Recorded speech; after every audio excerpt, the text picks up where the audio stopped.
ప్రతి ఒక్క మిరప తోటలో ట్రిప్స్ తామర పురుగు వల్ల కలిగే నష్టం వచ్చేసి ఈ ఆకులో ఉన్నటువంటి రసాన్ని పీల్చడం వల్ల మొక్క యొక్క ఆకులు మొత్తం మొద్దుబారిపోవడం, రోగనిరోధక శక్తిని తగ్గించడం వల్ల, మొక్క యాక్టివ్గా లేకపోవడం వల్ల ఎంత పూత ఉండనే ఆ పూత మొత్తం రాలిపోయే అవకాశాలు ఎక్కువ మొత్తంలో కనబడుతూ ఉన్నాయి. గత నెల రోజుల నుంచి మిరప పంటలో ప్రధానమైన సమస్య తామర పురుగు. దీనివల్ల రైతు కలిగే నష్టం దిగుబడి పైన కనిపిస్తూ ఉంది. మరి తామర పురుగు నివారించుకునే మార్కెట్లో మందులు లేవంటే, మందులు ఉన్నప్పటికీ కూడా వాటిలో సరైన అంశం వాడకపోవడం వల్లే రైతులకు తామర పురుగు సమస్య అనేది కంట్రోల్ కావడం లేదు. మరి తామర పురుగు సమస్యను కంట్రోల్లో పెట్టుకోవడానికి ఎలాంటి మందులు వాడుకోవాలి అనే దాని గురించి నా ఛానల్లో ఆల్రెడీ చాలా వీడియోస్ అయితే ఉన్నాయి. ఎవరైనా రైతులు చూడకపోతే ఆ వీడియో చూడండి. మరి ఎన్ని మందులు వాడినా కూడా మీకు తామర పురుగు కంట్రోల్ కాకపోతే ఒక 3 డోసులు చెప్తానండి. ఈ మందులు కనుక మీరు వాడుకుంటే పర్ఫెక్ట్గా మీకు 100లో 80-70% వరకు ఈ టిప్స్ని మనం కంట్రోల్ పెట్టుకునే అవకాశం అయితే ఎక్కువగా ఉంటుంది. మరి తామర పురుగు వచ్చేసి చూస్తే మనకు వచ్చేటువంటి ఇగురు రసాన్ని పీల్చడం వల్ల ఆకులు మొత్తం మాడిపోవడం, ఆకుల యొక్క వెనుక భాగాన రాగి తడి లెక్కలు కనిపించడం, తద్వారా నీకు మేజర్గా మొక్క పైన ఎఫెక్ట్ పడుతూ ఉంది. ఒత్తిడికి లోను కావడం వల్ల ఇతర ఏ సమస్యలు వచ్చినా కూడా తొందరగా మనకు అటాక్ అవుతూ ఉన్నాయి.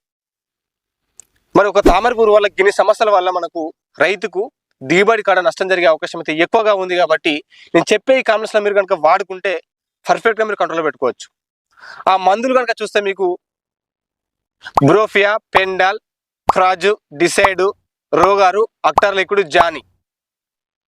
ఇప్పుడు ఏవైతే మీకు ఈ మందులు చెప్పానో ఈ మందులను కనుక మీరు చెప్పినటువంటి కాంబినేషన్లో మీరు వాడుకుంటే 100లో 70-80% కంపల్సరీ మీరు కంట్రోల్లో పెట్టుకోవచ్చు ట్రిప్స్ను. కాబట్టి రైతులు ఇకనైనా జాగ్రత్తగా కొంచెం మనకు ఉన్నటువంటి సమస్య తగ్గట్టు మందులను వాడుకుంటే ఇప్పటికైనా మనం తామర పురుగును కంట్రోల్ పెట్టుకునే అవకాశం అయితే ఎక్కువగా ఉంటుంది. కాబట్టి రైతులు జాగ్రత్తగా ఉన్నటువంటి సమస్యను తగ్గట్టే మందులు వాడుకోండి. లేనిపోని అంశం వాడడం వల్ల మొక్క అనేది స్ట్రెస్ గురి కావడం, ఆ మందు పనిచేయకపోవడం, ఇలాంటి సమస్యలు వస్తూ ఉన్నాయి. కాబట్టి రైతులకు నేను చెప్పిన కాంబినేషన్ ఒకసారి మీరు వాడి చూడండి, మీకే అర్థమవుతుంది. ఇప్పటివరకు నేను చెప్పిన ఆల్మోస్ట్ అన్ని కాంబినేషన్ కూడా బాగానే ఉన్న రిజల్ట్ అని చెప్పి చాలా మంది రైతులు కూడా మన వీడియోల కింద కామెంట్లో పెడతా ఉన్నారు. కాబట్టి రైతులు కొంచెం జాగ్రత్తగా అర్థం చేసుకోండి. ఎందుకంటే మనకు ఈ మిరప పంటలో ఏమున్నా ఒక చలి వాతావరణంలోనే మనకు దిగుబడి అనేది ఎక్కువ వచ్చే అవకాశం అయితే ఉంటుంది. ఆల్రెడీ మనకు జనవరి మంత్ స్టార్ట్ అయింది. ఏమున్నా చలి అనేది ఒక 15-20 రోజులు ఉంటాయి కావచ్చు అంతే. ఆ తర్వాత నువ్వు ఎంత చేసినా కూడా దిగుబడి నీకు రాదండి. కాబట్టి ఒకసారి ఈ చెప్పినట్టు కాంబినేషన్ జాగ్రత్తగా మీరు ఎంత ఎంఎల్ వాడాలని కూడా చెప్తాను, మీకు వాడుకునే ప్రయత్నం చేయండి. మీకు ఫస్ట్ కాంబినేషన్ వచ్చేసి పిఐ కంపెనీలో బ్రోఫియా అండి. ఇందులో మనకు బ్రోఫియా అనేది టెక్నికల్ అనేది ఉంటుంది. మరి మీరు ఇక్కడ చూస్తే ఈ టెక్నికల్ వేరే కంపెనీలో కూడా వేరే పేరుతో అందుబాటులో ఉంటుంది. మీరు ఆ మందు తీసుకోకండి, ఈ పిఐ కంపెనీలో ఉన్నటువంటి బ్రోఫియా అనేది తీసుకోండి. ఎకరానికి వచ్చేసి 50 ml వాడుకోవాలి. ఇది మనకు వచ్చేసి ఎస్సీ రూపంలో ఉంటుంది, సస్పెన్షన్ కాన్సన్ట్రేట్ అంటాం. తామర పురుగు, కాయతొలుచు పురుగు, పూతల పురుగు, ఆకు తినే పురుగును సమర్థవంతంగా కంట్రోల్లో పెట్టుకునే అవకాశం అయితే ఉంటుంది. మరి ఇప్పటి వాతావరణ పరిస్థితుల్లో తామర పురుగును మనం పర్ఫెక్ట్గా కంట్రోల్లో పెట్టుకోవాలంటే దీని కాంబినేషన్లో గరుడ కంపెనీ మనకు క్రాజ్ అని ఉంటుందండి. ఇందులో మనకు పిప్రిల్ అనేది 80% అయితే ఉంటుంది. అంటే ఇది మనకు బేర్ కంపెనీలో ఒక జంప్ టెక్నికల్ చెప్పుకోవచ్చు. ఈ క్రాజ్ అనేది బ్రోఫియా. రైతులకు ఒక చిన్న డౌట్ రావచ్చు, మరి బ్రోఫియా అనేది ట్రిప్స్ పనిచేస్తాయి కదా, మళ్ళీ మీకు ఈ టెక్నికల్ ఎందుకు, ఇది కూడా ట్రిప్స్కే కదా, 2 వాడడం వల్ల ఏమైనా అవుతుందని చెప్పి డౌట్ మీకు రావచ్చు. ఇక్కడ చూడండి, మీకు ట్రిప్స్ అనేది ఎన్ని మందులు కొట్టినా కంట్రోల్ కావడం లేదు. ఈ బ్రోఫియా కనుక మనం మరికొంత బలాన్ని అందిస్తే పర్ఫెక్ట్గా ఈ మందు పనిచేస్తుంది, మనకు హెవీగా పనిచేసే అవకాశం అయితే ఉంటుంది. కాబట్టి మీకు ఈ పిప్రోలో ఉన్నటువంటి 80% ఉన్నటువంటి మందు మనకు డబ్ల్యూజీ అంటే మనకు వెటబుల్ గ్రానల్స్ రూపంలో ఉంటుంది. ఎకరానికి వచ్చేసి ఇది 40 గ్రాములు సరిపోతుంది. ఇది 50 ml. ఫస్ట్ కాంబినేషన్ ఇది వాడుకోండి. ఈ కాంబినేషన్ వాడుకుంటే మీకు దాదాపుగా 30-20% వరకు కొంతవరకు కంట్రోల్కి వచ్చే అవకాశం అయితే ఉంటుంది. ఇది కొట్టిన తర్వాత కరెక్ట్ మీరు ఒక వారం రోజులు గ్యాప్ తీసుకోవాలి. ఈ వారంలో నెక్స్ట్ డోస్ మీకు ఇక్కడ చూస్తే తామర పురుగు సమస్య మీకు కొద్దిగా కంట్రోల్ అని చెప్పి అనుకున్నట్లయితే మాత్రం రోగార్ మరియు అక్టార్ లిక్విడ్ కాంబినేషన్ ఒక బెస్ట్ కాంబినేషన్ అండి. ఇది మనం లాస్ట్ ఇయర్ కూడా చాలా మంది రైతులు చెప్పాం, ఈ కాంబినేషన్ వాడితే రిజల్ట్ కూడా బాగానే ఉందని చెప్పడం జరిగింది. ఈ వీడియో చూసిన ఎవరైనా లాస్ట్ ఇయర్ అక్టార్ లిక్విడ్ మరియు రోగార్ కాంబినేషన్ వాడి ఉంటే రిజల్ట్ ఏ విధంగా ఉంది అనేది కూడా కింద కామెంట్ రూపంలో తెలియండి. ఇతర ఇతర కూడా ఉపయోగపడుతుంది. ఈ అక్టార్ liquid Rogor combination second dose వాడుకోండి. ఇది మీకు ఒక బెస్ట్ కాంబినేషన్ అండి. రిజల్ట్ మాత్రం బ్రహ్మాండంగా ఉంటుంది. మరి ఇక్కడ మీకు ఈ ఫస్ట్ కాంబినేషన్లో వాడినటువంటి బ్రోఫియా మరియు ఈ క్రాజ్ వాడడం వల్ల రిజల్ట్ ఎంతో కొంత వస్తుంది. కొంతమంది అయితే రాకపోవచ్చు. ఒకవేళ మీకు రాకపోతే సెకండ్ కాంబినేషన్లో రోగార్ కాంబినేషన్ తీసుకున్నప్పుడు గరుడ కంపెనీలో ఉన్నటువంటి జానీ తీసుకోండి. జానీలో కూడా మనకు పిప్రోల్ టెక్నికల్ ఉంటుంది, కాకపోతే మనకు లిక్విడ్ రూపంలో ఉంటుంది. ఏం కాదు, సెకండ్ డోస్ కూడా మనం మళ్ళీ పిప్రోల్ ఇచ్చిన ఏం కాదు, అది పౌడరు, ఇది లిక్విడ్. ఇందులో మనకు 18.87% అయితే ఉంటుంది. ఇది కూడా మనకు ఎస్సీ రూపంలో ఉన్నప్పుడు కూడా ఇది లిక్విడ్ రూపంలో ఉంటుంది కాబట్టి ఏం కాదు.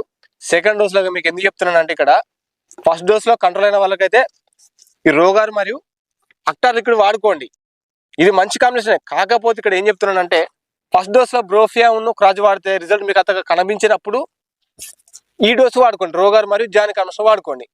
ఇది వాడిన తర్వాత మీకు కంపల్సరీ చెప్తున్నాను, మీకు 50% 60% వరకు ఈ తామర పురుగు అనేది కంట్రోల్కి వచ్చే అవకాశం అయితే ఎక్కువ మొత్తంలో ఉంటుందండి.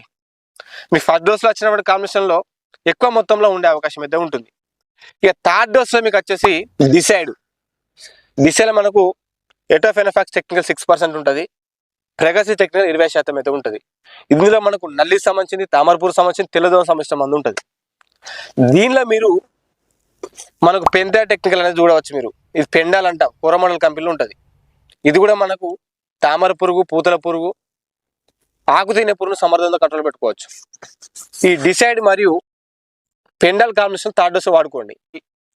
ఇవన్నీ వాడిన తర్వాత మీకు ఒక 80% కంట్రోల్కి వచ్చే అవకాశం అయితే ఉంటుంది. ఆ తర్వాత మీరు పూత మందులు, పూత రాలిపోకుండా ఉండడానికి, కాసెస్ రావడానికి, సెకండ్ స్టెప్ రావడానికి ఇలాంటి మందులు వాడుకుంటే మీకు ఎంతో కొంత ఇప్పటికైనా దిగుబడి పెరిగే అవకాశం అయితే ఉంటుంది. కాబట్టి రైతులు జాగ్రత్తగా నేను ఏవైతే కాంబినేషన్ చెప్పానో వీటినే వాడుకుని తప్ప మళ్ళీ ఇందులోకి మీరు వేరే వేరే కాంబినేషన్ వాడడం వల్ల ఉన్నటువంటి సమస్య కంట్రోల్ కాదు, పెట్టుబడి పెరుగుతుంది, సమయం కూడా ఆల్రెడీ అయిపోతుంది. ఏమున్నా మనం ఒక జనవరి నెలలో అంతే తప్ప మీరు తర్వాత ఎన్ని చేసినా కూడా మీకు అంత దిగుబడి పెరిగే అవకాశం అయితే ఉండదు. కాబట్టి రైతులు ఇప్పటికైనా ఎన్ని మందులు కొట్టా కూడా మీకు తామరపురు కంట్రోల్ కాకపోతే ఒక్కసారి ఈ 3 కాంబినేషన్ మీరు దగ్గరగా కనుక వాడుకుంటే మీకే అర్థమైతే రిజల్ట్ ఏ విధంగా ఉందని. కాబట్టి ఈ వీడియో మీకు నచ్చితే ఒక లైక్ చేయండి. ఛానల్ని ఎవరైనా కొత్త చూసిన వారైతే సబ్స్క్రైబ్ చేసుకొని పక్కనే ఉన్నటువంటి బెల్ ఐకాన్ యాక్టివేషన్ చేసుకోండి. మరింత ఇతర సమాచారం కోసం కామెంట్ చేయడం మాత్రం మర్చిపోకండి. మరి మరొక మంచి కాంబినేషన్ వీడియోతో మళ్ళీ కలుసుకున్నాం. అందరూ సెలవు.